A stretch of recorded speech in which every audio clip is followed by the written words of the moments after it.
Hello guys, আসসালামু আলাইকুম। I hope সবাই ভালো আছেন। তো আজকে খুবই গুরুত্বপূর্ণ বিষয় নিয়ে আজকে আমরা আলোচনা করব। তো আমরা অলরেডি জানি যে ইরানিয়ান নিউজ থেকে অথবা ইসরায়েল বা আমেরিকান নিউজ, অনেক নিউজ পোর্টাল থেকে আমরা জানতে পারতেছি যে খামেনি মারা গেছে। বাট বিষয়টা কি আসলে এতটা সোজা, বা খামেনি মারা গেছে এর কোনো আইডেন্টিক্যাল প্রুফ কি আমরা এখন পর্যন্ত পেয়েছিলাম?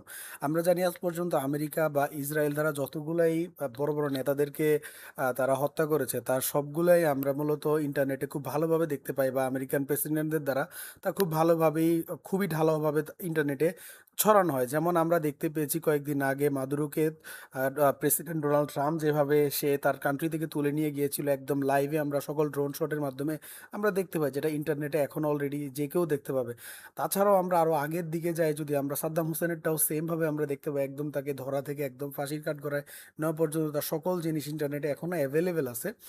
এবং এর মাধ্যমে আমরা বুঝতে পারি যে ইরানিয়ান কোনো, বা আমাদের খামেনিকে যারা মারছে, বা খামেনি যে যদি মারা গিয়ে থাকে তাহলে তার অবশ্যই এরকম কিছু ইন্টারনেটে থাকার কথা। বাট আজ পর্যন্ত কিন্তু আমরা এরকম কোনো কিছু দেখতে পাইনি, বা আমাদের কাছে কোনো আইডেন্টিক্যাল প্রুফ বা ভিজুয়াল প্রুফ নেই। তো এর দ্বারা কি আসলেই জিনিসটা প্রমাণ হয়ে যায় যে খামেনি মারা গিয়েছে? এখন বিষয়টা হচ্ছে যে এই খবর বের হওয়ার পর ক্রিপ্টো মার্কেটে আমরা মোটামুটি একটা ছোটোখাটো পাম্প আমরা অলরেডি এখানে দেখতে পাই। এবং এই জিনিসটা আসলে বিটকয়েন বা অল্ট কয়েনে খুবই কমন।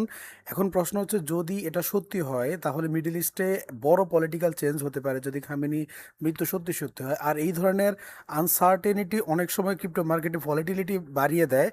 কিন্তু আরেকটা পসিবিলিটি আছে, যদি এটা ইরান কোনো স্ট্র্যাটেজিক মুভ বা মিস ইনফরমেশন হয়, অর্থাৎ মার্কেটে বা জিওপলিটিক্যাল ন্যারেটিভ ইনফ্লুয়েন্স করার জন্য এই খবর ছড়ানো হয়, তাহলে মার্কেট হঠাৎ করে রিভার্স বা ডাম্পও দিতে পারে।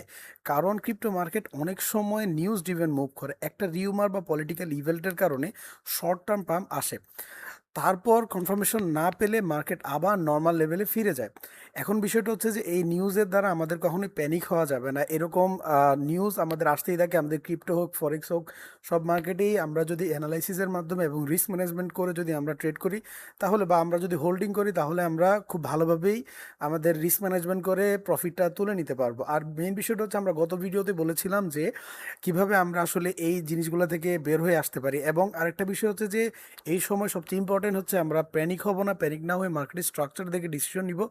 আর এরকম আরও অ্যানালিসিস এবং ভিডিও পেতে আমাদের চ্যানেলের সাথে থাকুন, এবং আমাদের আরও গভীর ড্রিভেন, নিউজ ড্রিভেন বা অ্যানালাইসিস ড্রিভেন আমাদের টেলিগ্রাম চ্যানেলে দেওয়া আছে, যেটা আপনারা আমাদের বায়োতে পেয়ে যাবেন। ওই লিঙ্ক থেকে আপনারা এখনই আমাদের টেলিগ্রাম চ্যানেলে জয়েন হয়ে যাবেন। আল্লাহ হাফেজ।